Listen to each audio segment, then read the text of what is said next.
विद्यार्थियों, good morning. आज का दिन मंगलमय हो, मंगलवार है। आपके लिए ढेर सारी खुशियाँ लाए, आपके जीवन को सफलता की ओर अग्रसर करे। प्रिय बच्चों, मैं आपको पैसिव कंस्ट्रक्शन, एक्टिव से पैसिव में वाक्यों को बदलना बता रहा था। किस प्रकार से एक्टिव वॉइस के वाक्य को पैसिव में बदलते हैं, उसमें मैंने आपको बताया था कि टेंस का आना जरूरी होता है। और हम एक्टिव से पैसिव में चेंज करने के लिए पास्ट कंटिन्यूअस टेंस बता रहा था। पास्ट कंटिन्यूअस में आपको मैंने दो सेंटेंस बताए थे, एक सिंपल सेंटेंस और दूसरा negative sentence. Past continuous,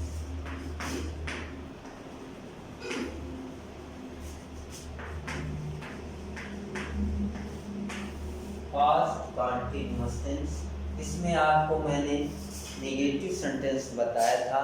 negative sentence किस प्रकार से बनता है, उसके बाद आपका आता है पास्ट कंटिन्यूअस टेंस का इंट्रोगेटिव।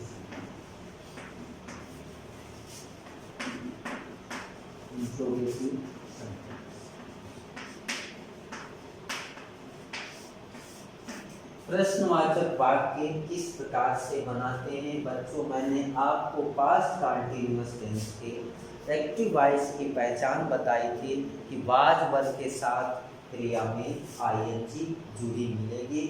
उसका इंट्रोगेटिव सेंटेंस हम किस प्रकार से बनाते हैं, क्योंकि इस वाक्य में वाज वर्ब से ही वाक्य की शुरुआत होगी। एक्टिव वॉइस का वाक्य हेल्पिंग वर्ब से ही शुरू होगा, तो सबसे पहले आपको ऑब्जेक्ट के अनुसार हेल्पिंग वर्ब का प्रयोग करना। इसकी हेल्पिंग वर्ब होती है वाज और वर। सिंगुलर सब्जेक्ट के साथ वाज और प्लूरल सब्जेक्ट के साथ वर। लेकिन एक्टिव से पैसिव में बदलने के लिए आपको वाक्य में जो सब्जेक्ट दिया होता है उसकी जरूरत नहीं, आपको उस वाक्य में दिए गए ऑब्जेक्ट की जरूरत है। ऑब्जेक्ट के अनुसार ही आपको हेल्पिंग वर्ब का प्रयोग करना। उसके बाद में आपको ऑब्जेक्ट के बाद आपको बीइंग लिखना, क्योंकि ये टेंस है आपका पास्ट कंटिन्यूअस। इसमें जिस टेंस में कंटिन्यूअस जुड़ा, एक्टिव से पैसिव में जब उसको बदलोगे तो उसमें एक्स्ट्रा हेल्पिंग वर्ब बीइंग का प्रयोग आपको करना है। उसके बाद वर्ब की थर्ड फॉर्म आएगी, उसके बाद बाई का प्रयोग करना, उसके बाद सब्जेक्ट लिखना, उसके बाद आपको एक्स्ट्रा जो चीज की हो उसको लिखना। उसके बाद लास्ट में आपको प्रश्नवाचक चिन्ह लगाना, क्योंकि एक्टिव वॉइस प्रश्नवाचक वाक्य होगा, पैसिव भी बनेगा वो प्रश्नवाचक वाक्य ही बनेगा, इसलिए प्रश्नवाचक चिन्ह आपको लगाना आवश्यक होगा। देखना बच्चों, जैसे वाक्य ये दिया, वाज ये planting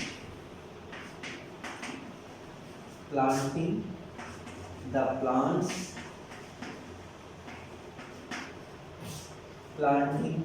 was he planting the plants in the field। ये वाक्य आपका, इस वाक्य को आप पैसिव में चेंज करेंगे। देखो बच्चों, हेल्पिंग वर्ब का प्रयोग आपको करना है। शुरुआत आपको कहाँ से करनी, हेल्पिंग वर्ब से शुरुआत करनी। इसके अनुसार ऑब्जेक्ट के अनुसार वाक्य में आप चलिए, ये आपका हेल्पिंग वर्ब है, ये आपका सब्जेक्ट है, ये आपकी मेन वर्ब है और ये आपका ऑब्जेक्ट है, ये एक्स्ट्रा चीज। इसलिए प्यारे विद्यार्थियों, सबसे पहले हमको वाज वर्ब का प्रयोग करना ऑब्जेक्ट के अनुसार। वाक्य में ऑब्जेक्ट क्या दिया बच्चों, द प्लांट्स। द प्लांट्स, अब हमको देखना कि ये एक वचन है या बहुवचन। अब ये द प्लांट्स बहुवचन है, इसलिए हमको हेल्पिंग वर्ब में से किसका प्रयोग करना। उसके बाद आपको क्या लिखना, ऑब्जेक्ट क्या है बच्चों, द प्लांट्स। उसके बाद क्या है बच्चों, बीइंग। बीइंग के बाद वर्ब की थर्ड फॉर्म, वर्ब क्या है, प्लांट। तो प्लांट की थर्ड फॉर्म आपको लिखी प्लांट। उसके बाद बाई का प्रयोग। उसके बाद सब्जेक्ट के स्थान पे क्या दिया, ही। तो इसको किसमें लिखना आपको, ही। उसके बाद एक्स्ट्रा चीज क्या दी बच्चों, इन द ही।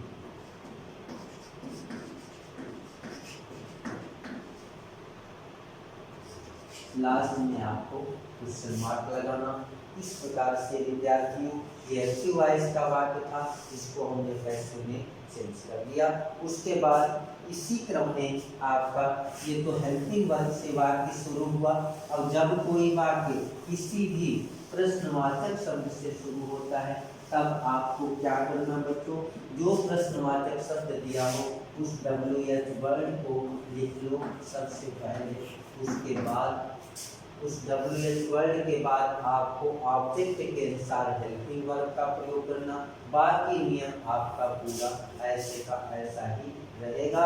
इस प्रकार से आप उस वाक्य को पैसिव में बदल सकते हो। सबसे पहले आपको WH वर्ड लिखना, उसके बाद ऑब्जेक्ट के अनुसार आपको हेल्पिंग वर्ब का प्रयोग करना, उसके बाद आपको ऑब्जेक्ट लिखना, उसके बाद बीइंग, उसके बाद वर्ब की थर्ड फॉर्म बाई, सब्जेक्ट की एक्स्ट्रा जी, लास्ट में आपको प्रश्नवाचक चिन्ह लगाना। इस नियम को बच्चों नोट करते रहना। देखना, वाई वाज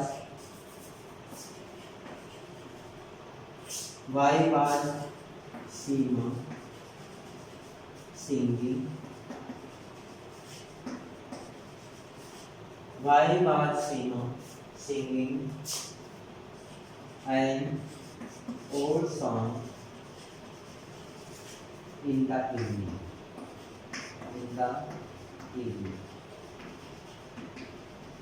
लास्ट में आपको प्रश्नवाचक चिन्ह। ये वाक्य आपका एक्टिव वॉइस का वाक्य दिया, इसको आप पैसिव में किस प्रकार से बदलेंगे, ये आपका रूल लिखा।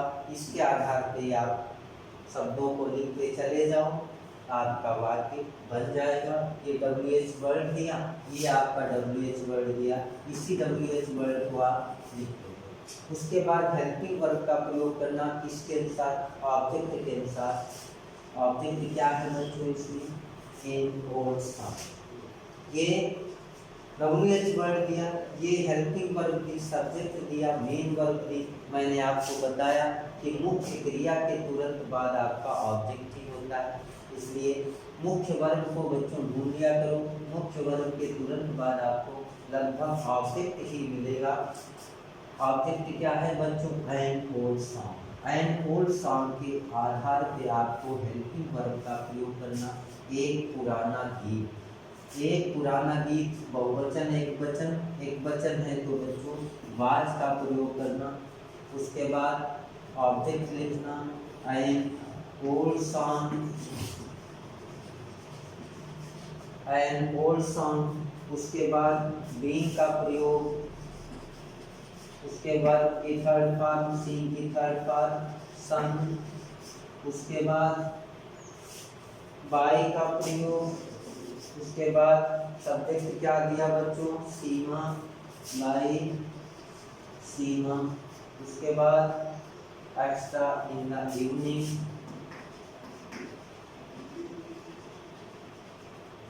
लास्ट में आपको लगाना।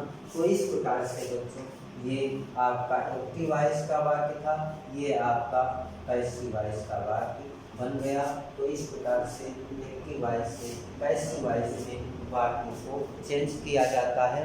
तो ये विद्यार्थियों ये आपका पास्ट कंटिन्यूअस टेंस हुआ।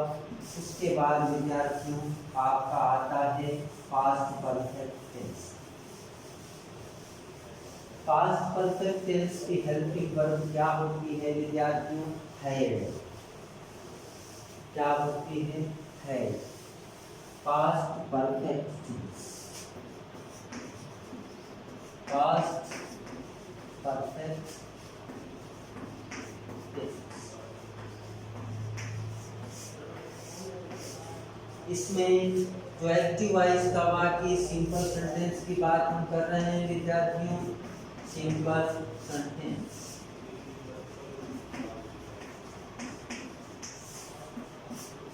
Simple sentence. इसमें एक्टिव वॉइस के वाक्य की पहचान कैसे करते हैं? एक्टिव वॉइस, एक्टिव वॉइस के वाक्य की पहचान हम किस प्रकार से करेंगे? एक्टिव वॉइस का वाक्य दिया होगा, उसमें आपको हेड मिलेगा, हेड के साथ वर्ब की थर्ड फॉर्म मिलेगी। एक्टिव वॉइस का वाक्य हम हेल्पिंग वर्ब को और वर्ब की थर्ड फॉर्म को देख के पहचान लेंगे। इसको जब हम पैसिव में बदलेंगे,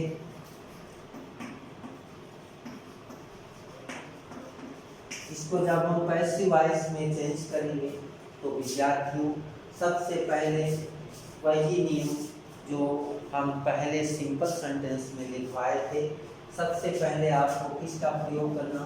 आपको जो वाक्य में ऑब्जेक्ट दिया हो सबसे पहले इसका प्रयोग करना। इससे इस टेंस में ऑब्जेक्ट का कोई असर नहीं होता। ऑब्जेक्ट चाहे सिंगुलर हो चाहे प्लूरल हो, हेल्पिंग वर्ब एक ही होती है। तो इसके बाद आपको हेड का प्रयोग करना, हेड के बाद बीन का प्रयोग करना, क्योंकि इसमें परफेक्ट जुड़ा है। इसलिए कोई भी परफेक्ट हो, चाहे प्रेजेंट परफेक्ट हो, चाहे पास्ट परफेक्ट हो, चाहे फ्यूचर परफेक्ट हो, परफेक्ट जिस टेंस में जुड़ा होगा उसमें आपको बीन का प्रयोग एक्स्ट्रा हेल्पिंग वर्ब के रूप में करना होगा। उसके बाद वर्ब की थर्ड फॉर्म, उसके बाद आपको बाई, उसके बाद और लास्ट में आपको फुल स्टॉप करना। इस प्रकार से विद्यार्थियों इस पैसिव वॉइस की रचना हो जाएगी। जैसे वाक्य दिया बच्चों, ही हैड रंग द बेल, ही हैड रंग द बेल, ये वाक्य दिया और इस वाक्य को आपको पैसिव वॉइस में बदलना। ये एक्टिव वॉइस का वाक्य है। हमने एक्टिव वॉइस का वाक्य में पहचान कैसे बताई? हेड के साथ वर्ब की थर्ड फॉर्म। देखो बच्चों, ये हेड दिया, हेड के साथ क्रिया जो दी वो थर्ड फॉर्म में दी। जब हम हेड देख लेंगे और वर्ब थर्ड फॉर्म में देख लेंगे तो हम चलिए हमें क्लियर हो जाएगा ये वाक्य पास्ट परफेक्ट टेंस का साधारण वाक्य है। हम साधारण वाक्य को इस नियम के आधार पे पैसिव वॉइस में चेंज करेंगे। देखना बच्चों, ऑब्जेक्ट क्या है इसमें? The bell. उसके बाद हेड, हेल्पिंग वर्ब चेंज नहीं होगी बच्चों, जो नियम में आता है उसको लिखते चले जाओ। वर्ब की थर्ड फॉर्म दी होगी ऑलरेडी, रन, उसके बाद बाई, उसके बाद सब्जेक्ट क्या दिया बच्चों की, इसको ऑब्जेक्ट के स्थान पे ले जाओ, इसमें चेंज हो जाएगा थर्ड फॉर्म में। इसलिए इस प्रकार से ये पास्ट परफेक्ट का, परफेक्ट इंडेफिनिट का सिंपल सेंटेंस पैसिव वॉइस में बदल दिया। प्रिय विद्यार्थियों, इस प्रकार से आपको एक्टिव से पैसिव वॉइस में पास्ट परफेक्ट का वाक्य बदलना है। इसके बाद इसका नेगेटिव सेंटेंस देखना, दिमाग को खोल के रखना बच्चों, हमेशा दिमाग की खिड़कियाँ खुली रखना, अपने आप समझ में आता चला जाएगा। देखना नेगेटिव सेंटेंस, ये तो सिंपल सेंटेंस हो गया। इसके बाद आते हैं नेगेटिव सेंटेंस पे कि वाक्य नेगेटिव सेंटेंस किस प्रकार से बनता है। नेगेटिव सेंटेंस,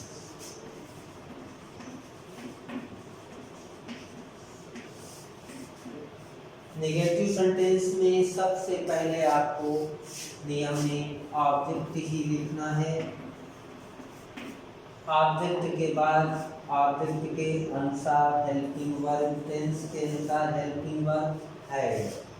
उसके बाद आपको नॉट का प्रयोग करना, उसके बाद बीइंग का प्रयोग करना, उसके बाद वर्ब की थर्ड फॉर्म जो एक्टिव वॉइस के वाक्य में भी दी होगी उसी का प्रयोग आप पैसिव वॉइस के वाक्य में भी करेंगे। उसके बाद आपको बाय लिखना, उसके बाद सब्जेक्ट लिखना, उसके बाद एक्स्ट्रा जो चीज़ दी हो उसको लिख देना। इस प्रकार से आपके एक्टिव से पैसिव वॉइस वाक्य की रचना हो जाएगी। जैसे देखना बच्चों, the girls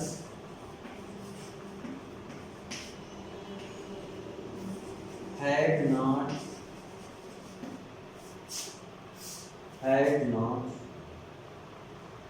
danced on the stage।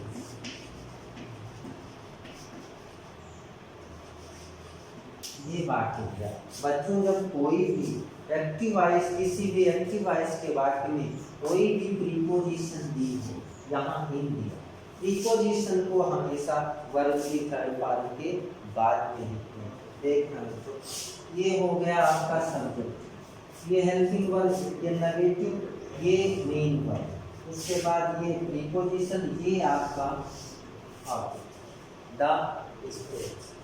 तो सबसे पहले आपको नियम में क्या लिखना, द स्टेज लिख लिया। उसके बाद हैड का प्रयोग, उसके बाद नॉट, उसके बाद बीइंग, उसके बाद वर्ब की थर्ड फॉर्म डांस, उसके बाद ये प्रीपोजिशन दी, प्रीपोजिशन का प्रयोग वर्ब की थर्ड फॉर्म के बाद करना, उसके बाद बाय का प्रयोग करना आपको, उसके बाद सब्जेक्ट क्या दिया, the girls, by the girls.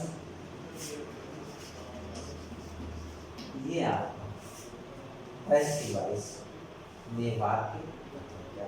तो प्रिय विद्यार्थियों, इस प्रकार से आप एक्टिव से पैसिव वॉइस में वाक्य चेंज करें। अब देखो बच्चों, मैंने आपको बताया कि क्रिया के बाद यदि कोई भी प्रीपोजिशन हो तो उसको वर्ब के बाद ही आपको रखना है। कोई भी प्रीपोजिशन हो, इन हो, ऑन हो, एट हो, कोई भी हो, ए टू जेड कोई भी प्रीपोजिशन दी है, प्रीपोजिशन क्रिया के बाद ही दी हो, उस प्रीपोजिशन को वर्ब के बाद ही रखना है। तो उसको इधर उधर कहीं हटाने की आपको जरूरत नहीं है, वाक्य आपका सही होगा। इस प्रकार से हम दो अंक पैसिव एक्टिव से पैसिव में चेंज करके हम 2 अंक ले सकते हैं। अगर आप अच्छी तरह से समझ जाओगे तो आपके ये 2 अंक ग्रामर में से नहीं कटेंगे। इसलिए प्यारे विद्यार्थियों, आप ग्रामर को अच्छी तरह से समझना, क्योंकि सब हर पार्ट आपका महत्वपूर्ण होता है बोर्ड में अच्छे अंक लाने के लिए। ग्रामर का टॉपिक भी है, वो भी अपने स्थान पे महत्वपूर्ण है, इसलिए इसको भी हमें अच्छी तरह से समझना है। उसके बाद आपका आता है इंट्रोगेटिव सेंटेंस। इंट्रोगेटिव सेंटेंस, इसमें भी विद्यार्थियों इंट्रोगेटिव सेंटेंस 2 प्रकार के होते हैं। एक तो हेल्पिंग वर्ड से शुरू होने वाला और दूसरा किसी WH वर्ड से शुरू होने वाला। जब कोई भी एक्टिव वॉइस का वर्ड किसी भी हेल्पिंग वर्ब से शुरू हो तब आपको इस तरीके से वाक्य की रचना करनी। हम टेंस पढ़ रहे हैं, पास्ट परफेक्ट टेंस। देखना बच्चों, इसकी हेल्पिंग वर्ब सबसे पहले आपको प्रयोग में लेनी, क्योंकि वाक्य आपका हेल्पिंग वर्ब से ही शुरू होगा। उसके बाद में जो ऑब्जेक्ट दिया उसको लिख लो। उसके बाद आपको बीइंग का प्रयोग करना, उसके बाद वर्ब की थर्ड फॉर्म, उसके बाद बाय, उसके बाद सब्जेक्ट, उसके बाद एक्स्ट्रा, लास्ट में आपको क्वेश्चन मार्क लगाना। जैसे देखना, हैड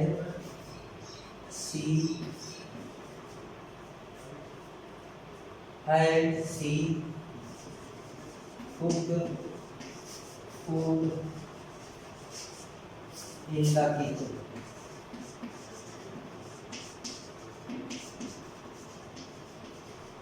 लास्ट में देखना वाक्य आपका हेल्पिंग वर्ब से शुरू हो, लास्ट में क्वेश्चन मार्क है, इसका मतलब वाक्य प्रश्नवाचक है। कैसा प्रश्नवाचक?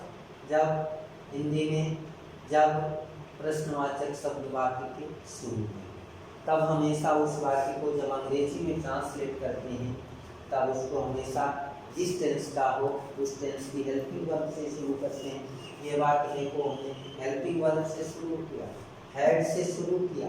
वाक्य किस टेंस का है? पास्ट परफेक्ट टेंस का है, क्योंकि हम पास्ट परफेक्ट टेंस के एक्टिव से पैसिव में चेंज करना सीख रहे हैं। देखना बच्चों, हैड, तो सबसे पहले आपको हैड का ही प्रयोग करना, उसके बाद आपको ऑब्जेक्ट लिखना। ऑब्जेक्ट क्या है बच्चों? टू। उसके बाद किसका प्रयोग करना? बीइंग का प्रयोग करना। बी लिख दिया। वर्ब की थर्ड फॉर्म क्या है? टू। उसके बाद बाई का प्रयोग करना, बाई कर दिया। सब्जेक्ट क्या दिया बच्चों? सी। इसको जब ऑब्जेक्ट के स्थान पे ले जाओगे तो क्या आएगा? हाँ। उसके बाद एक्स्ट्रा चीज क्या दी? In the kitchen. लास्ट में आपको एक्स्ट्रा चीज लिखनी। इस प्रकार से विद्यार्थी आपके एक्टिव से पैसिव वॉइस के वाक्य की रचना। तो इस प्रकार से हम इंट्रोगेटिव सेंटेंस, जो सेंटेंस किसी भी हेल्पिंग वर्ब से शुरू होगा उसको इसी तरीके से बनाएंगे, उसमें टेंस कोई भी हो। इसके बाद आता है आपका इंट्रोगेटिव, जो प्रश्नवाचक शब्द से वाक्य शुरू होता है, उसको हम सबसे पहले प्रश्नवाचक शब्द से ही शुरू करते हैं।